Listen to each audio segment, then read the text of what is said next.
ದೇವರ ಮುಂದೆ ನೈವೇದ್ಯ ಇಡಬೇಕಾದ್ರೆ ಬೆಳ್ಳಿ ಬಟ್ಲು ಅಥವಾ ಯೂಸ್ ಮಾಡದೇ ಇರುವಂಥ ತಟ್ಟೆ ಬಟ್ಲನ್ನ ಉಪಯೋಗಿಸ್ಬೇಕಾಗತ್ತೆ. ಇನ್ನು ಕಲಶಕ್ಕೆ ಸ್ವಸ್ತಿಕ್‌ನ ಬರೆದ್ಬಿಟ್ಟು ಪ್ಯೂರ್ ವಾಟರಿಂದ ಕಲಶನ ತುಂಬಿಸಿ ಅದ್ರೊಳಗಡೆ ಬೆಳ್ಳಿ ಕಾಯಿನ್ ಹಾಗೆ 2 ಏಲಕ್ಕಿ ಲವಂಗನ ಹಾಕಬೇಕು.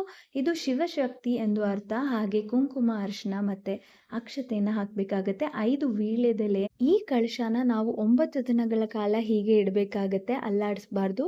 ಹಾಗೆ ಕಳಶಕ್ಕೆ ಕೆಂಪು ದಾರನ ಕಟ್ಟಬೇಕು.